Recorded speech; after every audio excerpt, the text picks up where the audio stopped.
We've heard a lot of talk today about how to make our classroom teaching more effective, what we could be doing in the classroom to help our students, what our students can be asking from us, what we can do for them. But I want to shift the conversation around a little bit and talk about what our students can be doing for themselves, what we could be asking from them. It's really loud.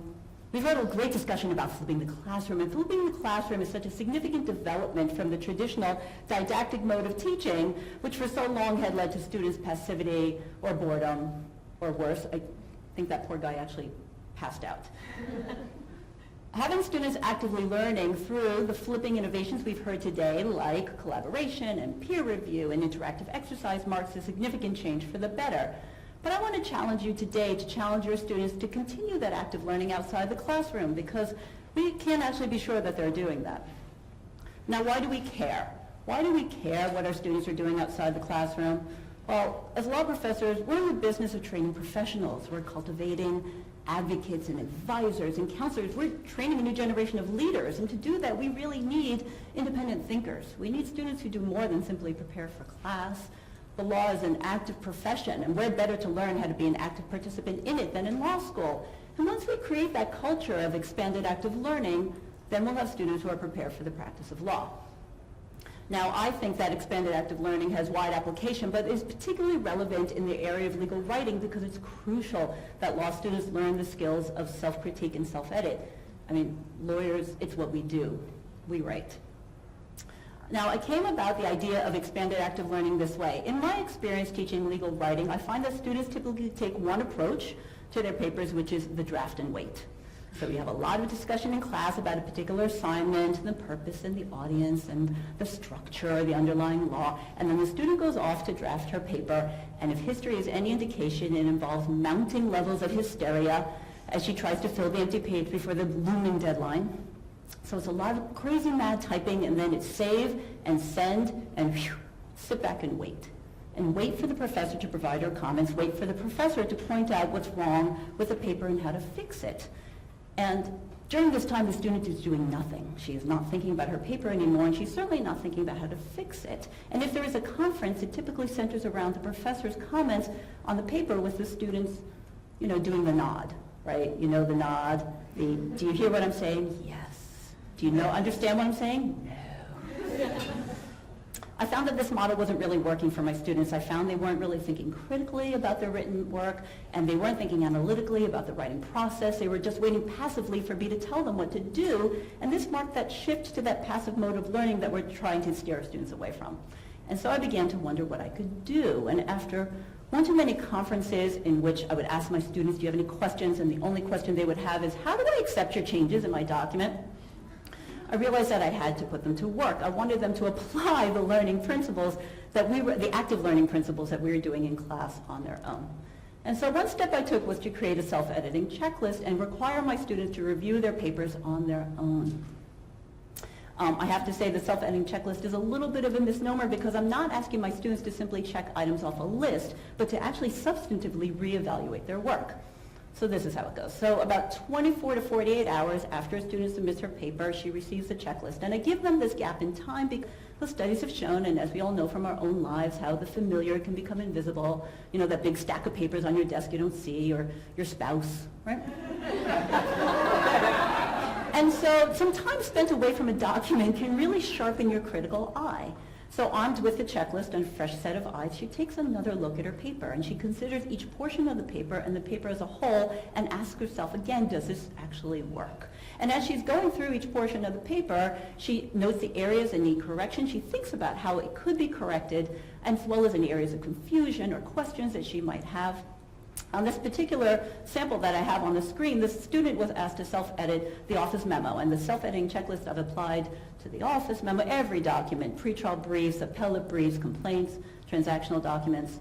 And in this particular one, you'll see on the screen, this portion that's shown on the screen is that she was asked to evaluate her question presented. And so I provided some general guidelines about what question presented should include, or things that she should consider, and I asked her to take another look at her question presented and to evaluate it against those guidelines.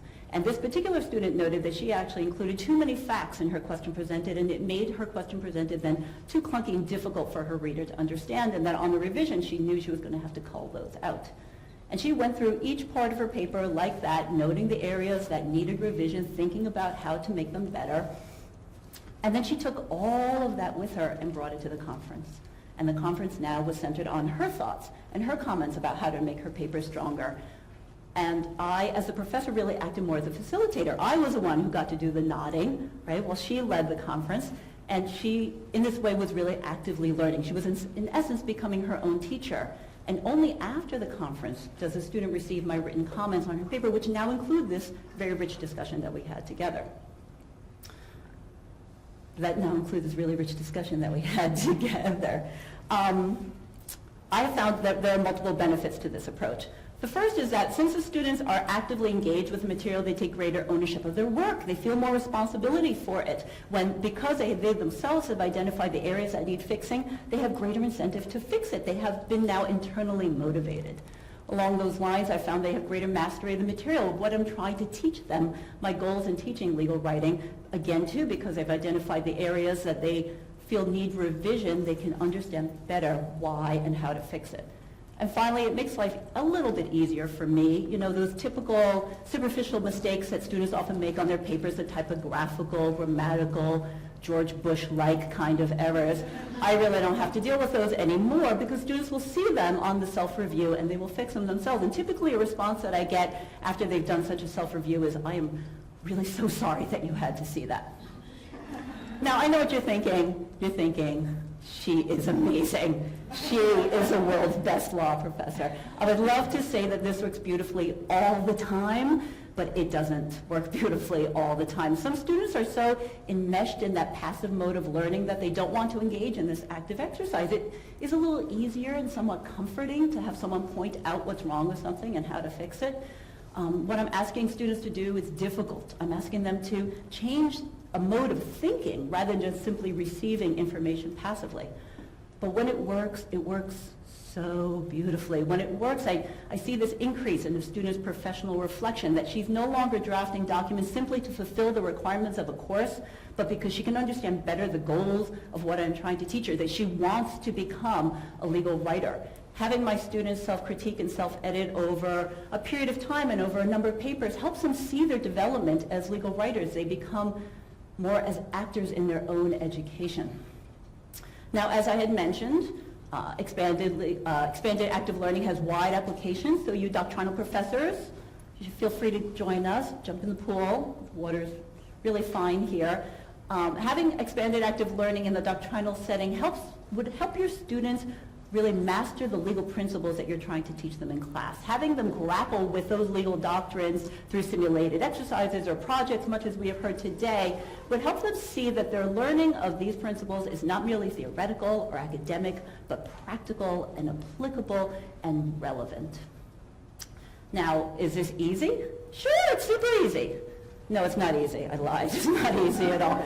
And does this create more work for you? Yes, it creates more work for you. But if you do this, we will have students who are learning how to be critical not just of what they are reading or the written material, but about how the law works and how they can use it. Because really that's what we're striving for, right? We're trying to get to that goal. Having students or teaching our students what the law is really is only one of our goals. Teaching our students to be fully engaged, to be thinking about the application of the law, the many uses of it, how they could go about doing that, to have them actively thinking about their education and assessing and reevaluating and thinking like a lawyer to prepare themselves